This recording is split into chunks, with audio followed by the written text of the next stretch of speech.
আরেকটা বিষয়, আমরা কয়েকদিন আগে কালবেলাতে একটা রিপোর্ট দেখেছি বাংলাদেশ হিন্দু বৌদ্ধ খ্রিস্টান ইউনিটি কাউন্সিলের। আপনারা জানেন এর আগে ওরা দুটো রিপোর্ট করেছিল। একটা রিপোর্ট হচ্ছে যে 4ই আগস্ট থেকে 20 আগস্ট পর্যন্ত যেই ভায়োলেন্স হয়েছে সেটার আলোকে তারা দেখিয়েছেন যে বেশ কিছু কমিউনাল ভায়োলেন্স হয়েছে।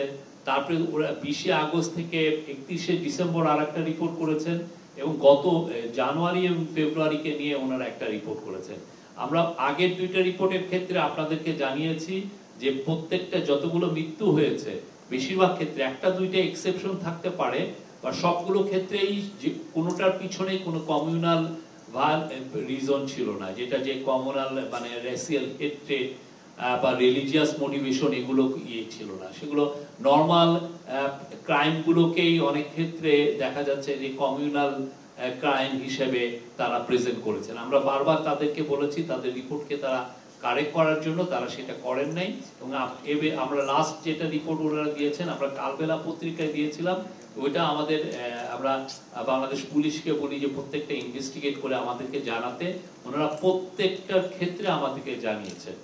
আমরা 11টার ক্ষেত্রে যে রিপোর্ট আমরা একটু পরে আপনাদেরকে এটা প্রেস রিলিজের মাধ্যমে জানাবো যে তাদের, এবং একটার সাথেও কমিউনাল কোনো ভায়োলেন্স এখানে মানে কমিউনাল কোনো রিজন নাই যেটা রেসিয়াল হেট্রেড বা রেসিয়াল হারমোকে ডিস্টার্ব করা বা এটাকে এফেক্ট করার মতো এগুলো। উৎসবে খুশি হবে নগদে বেশি, কারণ ঘন্টায় ঘন্টায় আছে গিফট জেতার সুযোগ।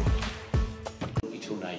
তা আমরা আবারও আশা করব বাংলাদেশ হিন্দু বৌদ্ধ খ্রিস্টান কাউন্সিল তারা যে রিপোর্ট করেন সেটা পুরো পৃথিবীর সবাই তাদের এই রিপোর্টটাকে, অনেকে টুইট করেন, অনেকে দেখা যাচ্ছে যে ইউএসএ সিনেটে বা ইউকে কমন্সে এই রিপোর্টগুলো সাইটেশন করেন। তো আপনারা এইখান থেকে যদি তারা মোটিভেটেড রিপোর্ট করেন, তাদের মোটিভেটেড রিপোর্টের উপরে বাংলাদেশকে অনেককে পোর্ট্রে করতে চাচ্ছে। বাংলাদেশের যেই আমাদের যে কমিউনাল হারমোনি যেটা আছে সেটাকে দেখাতে চাচ্ছে যে আমরা এক ধরনের মাইনরিটি রিপ্রেশন করছি বা এইখানে হচ্ছে, সেটার একটা এক ধরনের রিপোর্টে এই ধরনের প্রজেকশনটা করে। আমরা তাদের কাছে আবারও অনুরোধ করব তারা তাদের রিপোর্টগুলোকে রেকটিফাই করবেন, কারেক্ট করবেন। আমরা প্রত্যেকটা রিপোর্ট, তাদের প্রত্যেকটা রিপোর্ট আমরা পুঙ্খানুপুঙ্খভাবে আমরা ইনভেস্টিগেট করেছি, এবং আমরা আপনাদেরকে খুবই যথেষ্ট ট্রান্সপারেন্ট হইতে আমরা জানিয়েছি। আমরা আজকেও আপনাদেরকে দিব, আমরা ইনফ্যাক্ট 16টা ঘটনা আপনাকে দিব। আপনারা দেখবেন যে 16টা ঘটনা কি কি কারণে হয়েছে, কি কি কারণে এই মৃত্যুগুলো হয়েছে। তো আমরা দেখছি যে তাদের মধ্যে কোনো মানে হিন্দু বৌদ্ধ খ্রিস্টান কাউন্সিল তারা যখন রিপোর্টগুলো কালেক্ট করছেন আর কিভাবে করছেন, কোনো ট্রান্সপারেন্সি নাই। এই বিষয়টা আমরা তাদেরকে আহ্বান জানাবো যে তারা এই বিষয়টা নিয়ে আরো সিরিয়াস, কেননা তাদের রিপোর্টের উপরে ভিত্তি করে বাংলাদেশকে অনেক ধরনের বাংলাদেশের বিরুদ্ধে ইসমিয়ার ক্যাম্পেইন হচ্ছে তাদের রিপোর্টের কে সামনে রেখে, তাদের রিপোর্টকে বেস করে।